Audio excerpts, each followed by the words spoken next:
औज़ु बिल्लाहि मिनश शैतानिर रजीम बिस्मिल्लाहिर्रहमानिर्रहीम। शुरू अल्लाह के नाम से जो बड़ा मेहरबान निहायत रहम करने वाला है।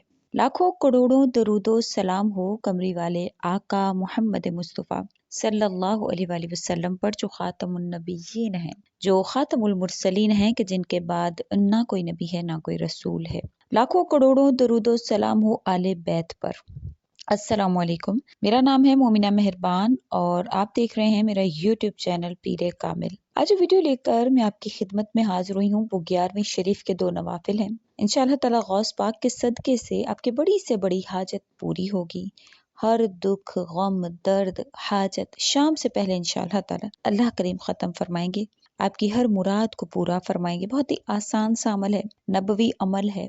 अकाबरीन का कहना है कि जो भी 11वीं शरीफ के दिन खास तौर पर इस अमल को करता है तो अल्लाह करीम गौसे आजम दस्तगीर रहमतुल्लाह अलैह के सदके से उसकी बड़ी से बड़ी हाजत को पूरा फरमा देते हैं। उसके अलावा इंशाअल्लाह ताला हज़रत गौसे पाक दस्तगीर रहमतुल्लाह अलैह की चंद आपसे उनकी ज़िंदगी के हवाले से इंशाअल्लाह जिक्र फरमाऊंगी, तो आपने गौर और तवज्जो से सुनना है, क्योंकि आपका जो सिलसिला नसब है वो डायरेक्ट पहुंचता है, इमाम हसन अलैहिस्सलातु वस्सलाम तक पहुंचता है। तो आपने मुकम्मल तौर पर इस वीडियो को गौर और तवज्जो से सुनना है और वो अमल भी आपने लाजमी सुन लेना है और करना भी है। वीडियो जिक्र करने से पहले मैं आपसे रिक्वेस्ट करना चाहूंगी कि अगर आप मेरे चैनल पर नए हैं या आप मुझे पहली मर्तबा सुन रहे हैं तो मेरे चैनल को सब्सक्राइब जरूर कर दें, और अगर आप मजीद अपडेट्स हासिल करना चाहते हैं तो सब्सक्राइब के बटन के साथ जो बेल नोटिफिकेशन का बटन है उसको भी ज़रूर प्रेस करें, ताकि मेरी हर नई वीडियो आपके पास नोटिफिकेशन की सूरत में पहुंचती रहे। हज़रत अब्दुल कादिर जिलानी रहमतुल्लाह अलैह का जो नाम था वो अब्दुल कादिर था। कुनियत अबू मोहम्मद थी, लक़ब मुहियुद्दीन था। जेलान की पैदाइश थी आपकी और आपकी विलादत 471 हिजरी में बमुताबिक 1078 ईस्वी को हुई। आपका सिलसिला नसब वालिद साहब की तरफ से जो है वो सैयदना हज़रत इमाम हसन अलैहिस्सलातु वस्सलाम और वालिदा मोहतरमा की तरफ से सैयदना इमाम हुसैन अलैहिस्सलातु वस्सलाम तक पहुंचता है। यानी दोनों तरीकत से, दोनों तरफ से आप आले बैत में से हैं। आपकी विलादत की थोड़ी ही मुद्दत के बाद वालिद मोहतरम दुनिया से जो है वो रुखसत हो गए और आपकी परवरिश और जो भी आपकी परवरिश थी वो आपके नाना मोहतरम सैयद अब्दुल्ला सोमी ने की। यही वजह थी कि बसा औकात आपको इब्ने सोमी के नाम से भी मुखातिब किया जाता था।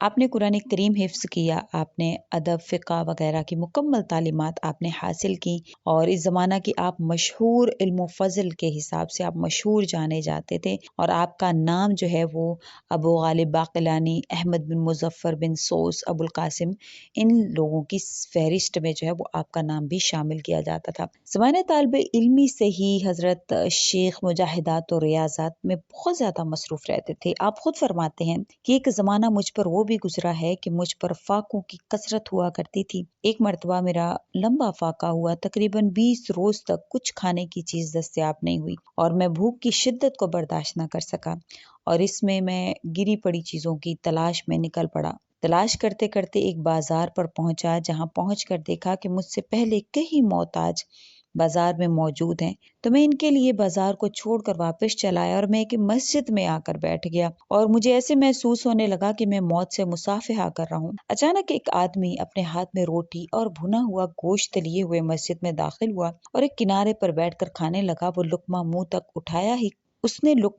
तक उठाया ही था कि इसकी नजर मुझ पर पड़ी। इसने मुझको भी खाने के लिए बुला लिया। अव्वलन तो मैंने इनकार किया, मगर जब इसने कसम देकर बुलाया तो मैं पहुंच गया और खाने में शरीक हो गया। दौराने तो आम इसने गुफ्तगू करते हुए मुझसे पूछा कि आप कौन हैं, क्या नाम है, कहाँ के रहने वाले हैं। जब मैंने अपना नाम और सकूनत बताई तो इस शख्स की हैरत की इंतहा न रही। फिर इस शख्स ने कहा कि मैं तुमको कई दिनों से तलाश कर रहा हूँ, तुम्हारा कोई पता ही नहीं चल रहा, हत्ता कि मेरा खर्च भी खत्म हो गया और मैं खुद 3 दिन से भूखा हूँ। भूख की वजह से मेरी ये हालत हो गई कि मेरे लिए मुर्दार भी हलाल हो चुका था। मेरे पास सिवाय तुम्हारे माल के और कुछ ना था, और आज मैंने चौथे रोज तुम्हारे माल से ये खरीदा हुआ था कि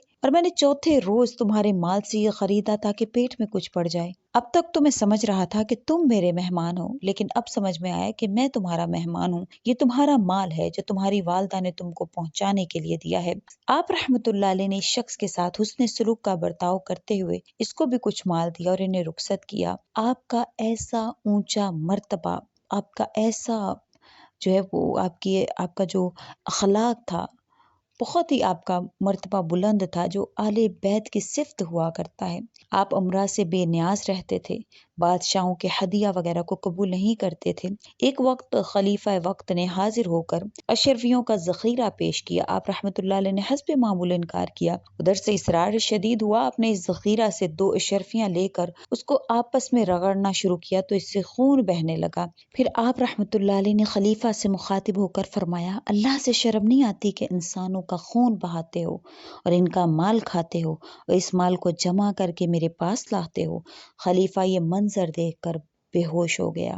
ابو محمد اخفش کہتے ہیں کہ سخت سردی میں آپ رحمت اللہ علیہ کے ہاں جایا کرتا اور آپ پر صرف ایک چادر ہوا کرتی، پھر بھی آپ رحمت اللہ علیہ کے جسم سے پسینہ ٹپکتا رہتا۔ آپ کے ارد گرد شاگرد پنکھا ہلاتے رہتے۔ بچپن سے ہی آپ سے کرامات کا ظہور ہونے لگا تھا۔ تو آج کا جو وظیفہ ہے، جو عمل ہے، وہ 11ویں شریف کے حوالے سے ہے۔ اس کا حوالہ دیا جاتا ہے کہ 11ویں شریف کو 11ویں شریف اس لیے کہا جاتا ہے کہ اس دن میں عبد القادر جیلانی رحمۃ اللہ علیہ، غوث پاک دستگیر رحمۃ اللہ علیہ، مکمل جو لوگ تھے ان کو اکٹھا فرماتے، دین کی تبلیغ کرتے۔ اور ایک قول کے مطابق آپ کی تاریخ وفات جو ہے وہ 11 تاریخ ہے، مہینہ ربیع الاخر جو ہے وہ آپ کی 90 سال کی عمر میں آپ کی وفات ہوئی۔ تو یہ دونوں جو ہے وہ قول مبارک ہیں، تو جس مطابق سے بھی 11ویں شریف کی جو ہے وہ فضیلت ہے، لیکن اس میں یہ عمل جو نبی کریم صلی اللہ علیہ وسلم کا بتلایا ہوا ہے 2 نفل پر مشتمل ہے۔ آپ نے یہ پڑھنا ہے، آپ نے یہ کرنا ہے۔ یہ 2 نفل اگر آپ 11ویں شریف کے دن پڑھتے ہیں، جس طرح سے عام نماز پڑھی جاتی ہے اسی طرح سے آپ یہ 2 نوافل پڑھیں گے، کسی بھی حاجت کے حوالے سے، کسی بھی دکھ درد کے حوالے سے، کسی بھی پریشانی کے حوالے سے اگر آپ پڑھتے ہیں، پھر اس کے بعد آپ یہ جو ایک دعا ہے جو ترمذی شریف کی ہے، جامع صحیح کی ابواب الدعوات کی یہ حدیث ہے جس کا جو میں آپ سے ذکر کری ہوں، اس کے بعد آپ نے یہ دعا پڑھنی ہے 2 نفل ادا کرنے کے بعد، جس طرح سے عام نماز پڑھی جاتی ہے۔ دعا ہے اللہم انی اسألک و توجہ الیک بنبیک محمد نبی الرحمت یا محمد نبی الرحمت یا محمد انی توجہت بک الی ربی فی حاجتی حاذہ لتقضی لی۔ اور یہاں پر جہاں پر حاذہ لتقضی لی ہے، یہاں پر آپ نے اپنی اس حاجت، اس پریشانی، اس دکھ درد کا آپ نے تصور کرنا ہے۔